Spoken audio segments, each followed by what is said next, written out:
السلام عليكم ورحمة الله وبركاته. ورجعنا تاني للطبخ وعمل الأكلات، وبما إننا بقينا في آخر أيام الشهر المبارك وبدأنا في توضيبات الشقة، فمعظمنا بيعمل أكلات سريعة، وكلنا عارفين إن البطاطس والفراخ أسهل وأسرع أكلة كلنا بنحب نعملها، لأنها بتنجز في الوقت معانا وبتسهل لنا الدنيا. بس أنا هعمل النهاردة بطاطس بطريقة جديدة. هعمل مكعبات بطاطس بالفراخ والعسل الابيض والسمان. يلا بينا نشوف الخطوات بتاعتها بتتعمل ازاي. اول حاجه جبت وراك وقطعتها كده. فصلت الدبوس عن الورك بتاعها وقطعتها شرايح عشان التتبيله تدخل جوه الورك نفسه، وتبقى اللحم بتاع الورك الفرخه فيه التتبيله بتاعتي اللي انا هعملها دلوقتي. زي ما انتوا شايفين قطعتها كده اجزاء بالشكل ده. طبعا انا بعد ما نضفت الفرخه كويس جدا وغسلتها ونقعتها في المحلول الملحي بتاعها، ملح وليمون وخل، وشطفتها كويس وغسلتها كويس. بدات اقطعها اهي. دي الكميه هحطها في الطبق دلوقتي، وهضيف عليها الخلطة بتاعتي او التتبيلة بتاعتي.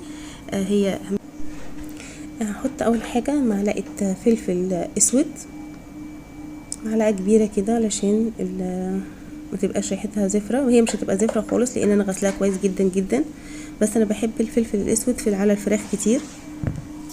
وبعد كده جبت معلقة سماق، طبعا كلنا عارفين السماق، فده حلو جدا وطعمه حلو جدا، بيدي طعم ولون للفراخ حلو قوي او للاكل عموما يعني.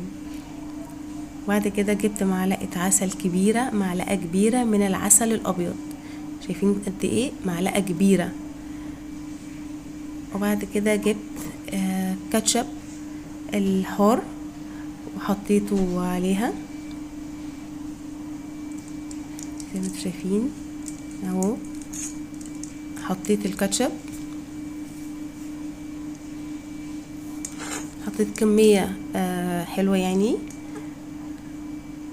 طبعا بعد ما اتقلبته هنقلبه كويس قوي، وعشان كل ده يدخل في اللحم بتاع الفراخ من جوه.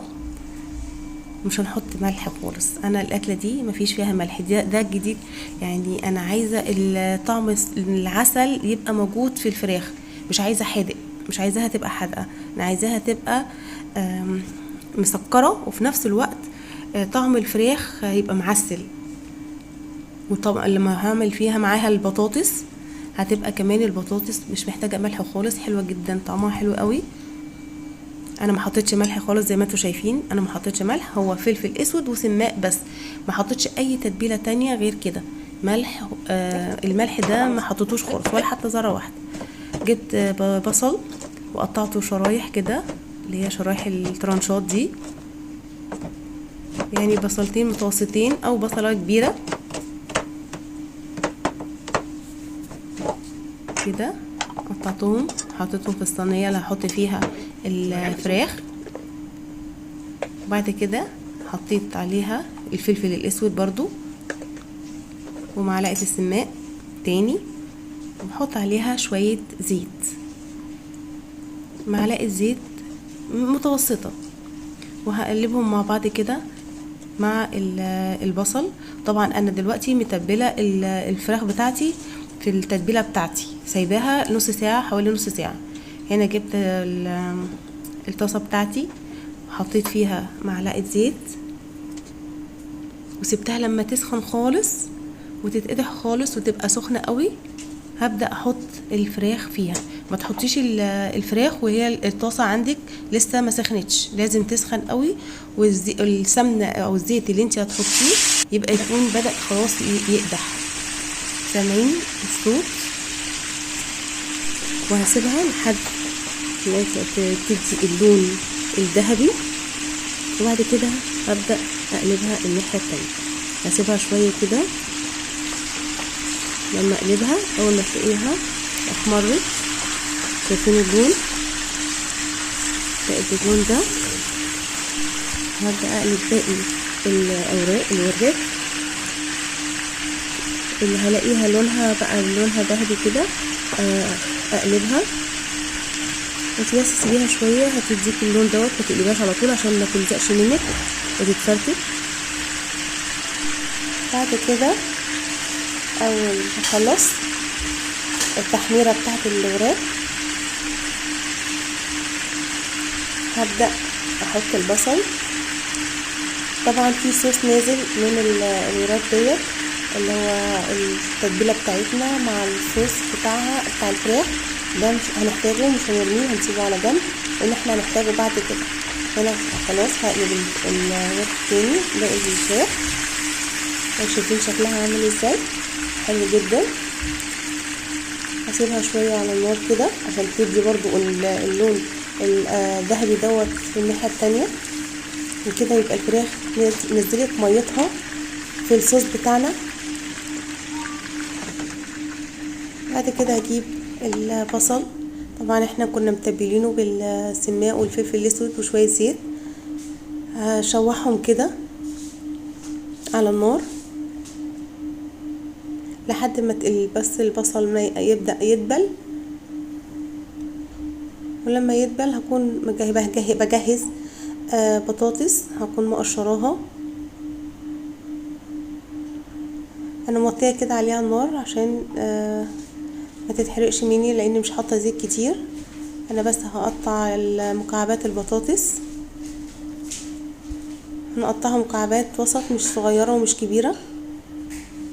والافضل ان انت تجيبي البطاطس اللي هي الوسط لو انت هتعمليها بطاطس مكعبات، عشان انت كده كده بتقطعيها مكعبات فمش هتفرق معاكي ان هي حجم البطاطسايه نفسها. يعني لو انت هتعملي صينيه بطاطس حلقات دي ممكن تستخدمي البطاطس الكبيره، لكن اللي هي البطاطس المكعبات دي ممكن تستخدمي البطاطس الوسط، فمش هتأثر معاكي في حاجه. هنا بدأت اشوح البطاطس مع البصل، اديها كده تشويحه كده عشان تدبل